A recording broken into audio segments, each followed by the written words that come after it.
ক্ষমা করবে নিরু, কিন্তু তোমার মতো একজন কালো ইতিম মেয়েকে বিয়ে করা আমার পক্ষে সম্ভব নয়। বিয়ের মণ্ডপে নিজের হবু বরের মুখ থেকে এমন কথা শুনে নিরুপমা যেন হতবাক হয়ে গেল। তার এই ছোট্ট জীবনে আর কি কি সহ্য করতে হবে সে জানে না, কিন্তু রাতুলের মুখ থেকে বিয়ের দিন এমন কথা শুনে নিরুপমার চাচা খেপে গিয়ে তার পাঞ্জাবের কলার টেনে ধরলো। সে চিৎকার করে জিজ্ঞাসা করতে লাগলো, দিনের পর দিন তুমি আমার মেয়েটার পিছনে পড়েছিলে, তাকে বিয়ে করার কথা তুমি বলেছিলে। তখন কি মনে ছিল না সে ইতিম, তার গায়ের রং কালো? রহমত শিকদারের কথায় রাতুলের দৃষ্টি নিচু হয়ে গেল। সে ধীরে ধীরে কণ্ঠে বলল, আমি জানি চাচা, ওকে বিয়ে করার কথা আমি বলেছিলাম, কিন্তু ওর মতো কালো মেয়েকে নিয়ে আমার পক্ষে সংসার করা সম্ভব নয়। তখন আবেগের বশে হয়তো ক্ষণিকের জন্য ওর প্রতি যে মায়া জন্মেছিল সেটাকেই ভালোবাসা ভেবে বসেছিলাম। কথাগুলো বলেই রাতুল প্রাণহীন জড়বস্তুর মতো দৃষ্টি নিচু করে বিয়ের আসরে বসে থাকা নিরুপমা এবং সবার কাছে ক্ষমা চেয়ে নিজের পরিবার নিয়ে বেরিয়ে গেল। বরপক্ষের সবাই বেরিয়ে যেতেই উপস্থিত সকলে নানা কথা বলতে লাগলো। সবাই সদ্য কিশোরী বয়সী পা রাখা সরল নিরুপমাকে নিয়ে আক্ষেপ প্রকাশ করতে লাগলো। কিন্তু এত মানুষের কথার মাঝেই সবার কানে ভেসে এলো এক গম্ভীর কণ্ঠস্বর, কাজী সাহেব, বিয়ে পড়ানোর কার্যকলাপ শুরু করুন। এই মেয়েকে এখনই আমি বিয়ের আসরে আমার স্ত্রীর রূপে গ্রহণ করব। কই গো বেগম সাহেবা, কোথায় গেলে? জলদি আসো, দেখে যাও তোমার গুণধর পুত্র তোমার জন্য কি নিয়ে এসেছে। কাশেম হাওলাদারের এমন চিল্লানিতে মরিয়ম বেগম ছুটে এলেন প্রধান ফটকের দিকে, কিন্তু দরজার কাছে এত ভিড় দেখে তিনি কিছুটা কৌতূহলী হয়ে এগিয়ে যেতে যেতে বলতে লাগলো, কি হয়েছে এখানে, আর এত চেঁচাচ্ছেন কেন আপনি? আমার কলিজার টুকরো ছেলেটাকে নিয়ে আপনার এত কি সমস্যা বলুন তো? নিজ স্ত্রীর মুখে এমন কথা শুনে কাশেম হাওলাদার তার দিকে তাকিয়ে বললেন, আপনার কলিজার টুকরো আপনার জন্য বউ নিয়ে এসেছে। হাওলাদার বাড়ির পুত্রবধূকে স্বাগত জানানোর ব্যবস্থা করুন দেখি। হাওলাদার বাড়ির সুবিশাল লিভিং রুমে মাথা নিচু করে কাছুমাছু হয়ে বসে আছে নিরুপমা। সদ্য কিশোরীটি তার এই ছোট্ট জীবনে যেন একের পর এক চমক পেয়েই যাচ্ছে ক্ষণে ক্ষণে। তার চারপাশে এই মুহূর্তে অনেকেই তাকে ঘিরে রয়েছে। তার শাশুড়ি থেকে শুরু করে হাওলাদার বাড়ির গৃহকর্মী মহিলারা সবাই কেমন করে তার দিকে তাকাচ্ছে, আবার কত কথা বলছে, অথচ ছোট মেয়েটার মনে হাজারো ভয় জমেছে আজ। সে ভাবছে সেই মানুষটির কথা যে তাকে বিয়ে করে নিয়ে এসেছে হাওলাদার বাড়ির বউ করে। এটা ভাবতেই তার শরীরে কাঁটা দিয়ে উঠেছে। আর তার স্বামী, সে কি কেবলই তার উপর দয়া দেখিয়েছে? সে কি কখনো তার মতো এক কালো ইতিম মেয়েকে নিজের স্ত্রী হিসেবে গ্রহণ করবে? তার ভাবনার মাঝেই কারো গম্ভীর কণ্ঠ ছোট নিরুপমার শরীর কেঁপে উঠল। তার হৃৎপিণ্ড ও কেমন কাঁপতে লাগলো কেবল সেই পুরুষটির শান্ত গম্ভীর কণ্ঠে। আম্মা, আমাকে এখনই বের হতে হবে। হসপিটাল থেকে খবর এসেছে একটা ইমার্জেন্সি আছে, ফিরতে রাত হবে, তাই আপনি চিন্তা করবেন না।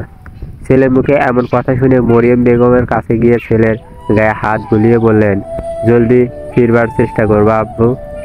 এখন ঘরে তোমার নতুন বউ, সেই দিকেও খেয়াল রাখতে হবে তো। মায়ের কথায় গম্ভীর পুরুষটি নিজের দু চোখ তুলে তাকালো সবাই বসে থাকা নতুন বউয়ের দিকে।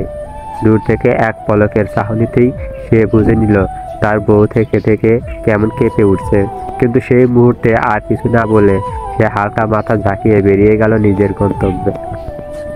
ছোট সাহেব যে রাগী মানুষ, আল্লাহ গো, আপনার মতো এত ছোট্ট বউ, তার রাগ কেমনে সামলাবেন ছোট বেগম? মালার কথায় ভীতু মেয়েটার মনে যেন আরো ভয় জমে গেল। সে তার ডাগর ডাগর মায়াবী চোখের মলিন দৃষ্টি দিল। তার সেই দৃষ্টিতে মালা বেশ মজা পেল যেন। সে তাকে আরেকটু ভয় দেখাতে তার কানের কাছে গিয়ে ফিসফিস করে বললেন, বুঝলেন ছোট বেগম, আমাদের ছোট সাহেব মোটেও সুবিধার মানুষ নয়।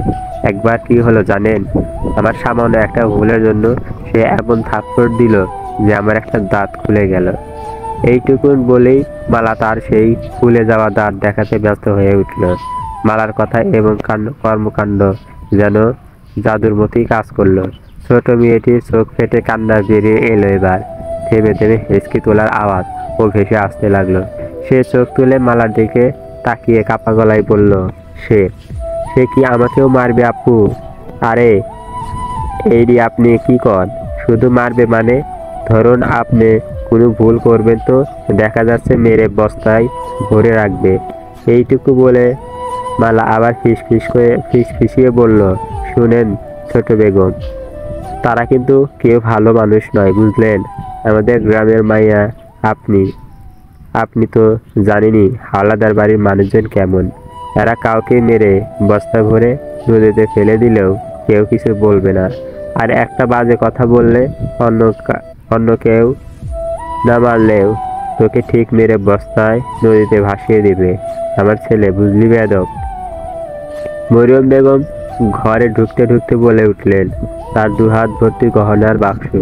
সেগুলো খাটের উপর রাখতে রাখতে ভীতু কান্নারত নিরুপমার দিকে তাকিয়ে কোমল কণ্ঠে বলতে লাগলেন, এই ফাজিল মেয়ের কথায় একদম ভয় পাবে না আম্মা।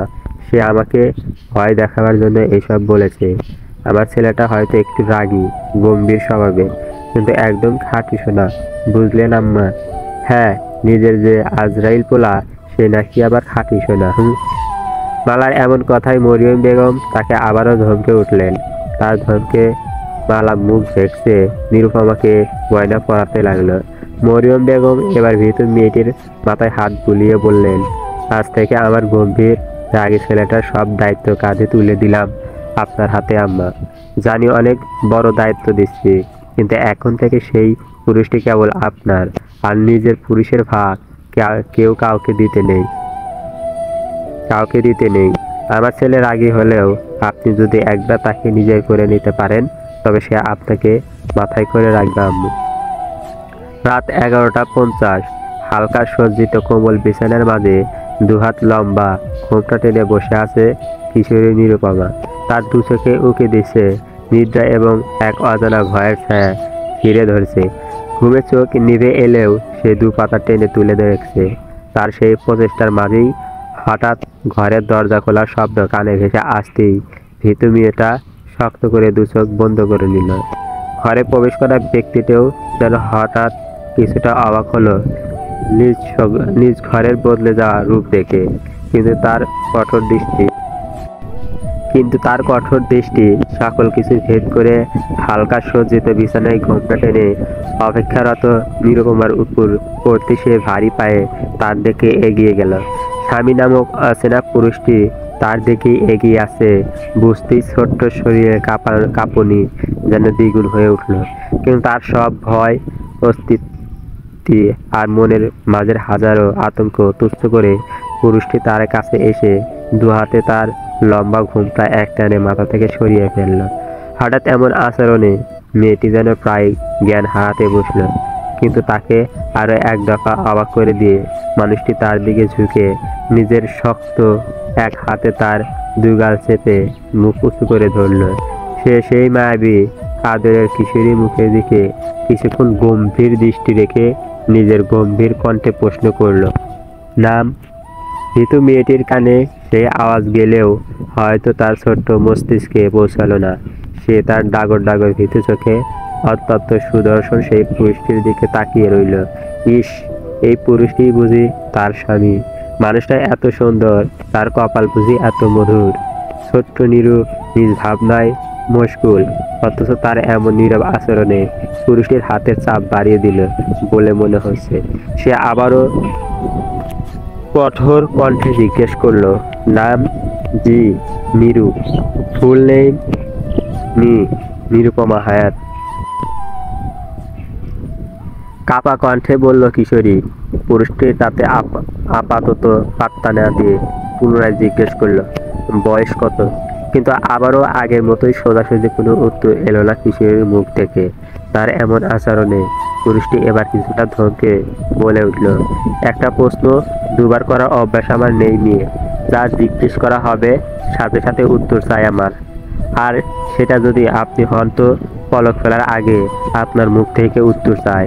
শুনুন মেয়ে, বুঝে হোক বা না বুঝে আজকের পর থেকে আমাকে অপেক্ষা করার চেষ্টা ভুলেও করবেন না, একদম পান কেড়ে নিব। এত কঠোর কণ্ঠে নিরুদ্ধ চোখ ভেঙে কান্না এসে ভিড় করলো, কিন্তু নিষ্ঠুর পুরুষটি তবুও তাকে ছাড়লো না। সে সেভাবেই তাকিয়ে রইল তার উত্তরের অপেক্ষায়। 16 বছর 4 মাস। চমৎকার। অবশেষে ডক্টর অনিকেত আহমেদ স্বইচ্ছায় বাল্য বিবাহ করলো। তাহলে তো আমার সম্পর্কে কোনো প্রশ্ন? অনিকের প্রশ্ন। নীরু অবাক চোখে তার দিকে তাকালো। সে কি প্রশ্ন করবে, আর কিভাবে করবে? তার তো এই মানুষটাকে কেমন ভয় লাগছে, কিন্তু এইটুকু সময়ে সে বেশ বুঝতে পারলো এই লোকের প্রশ্নের উত্তর না দিলে সে রেগে যাবে। তাই সে নিজের মাথায় না বদক না দিয়ে জানালো, কোনো প্রশ্ন নেই। স্বপ্নের বালকায়। আরিফা ইসলাম।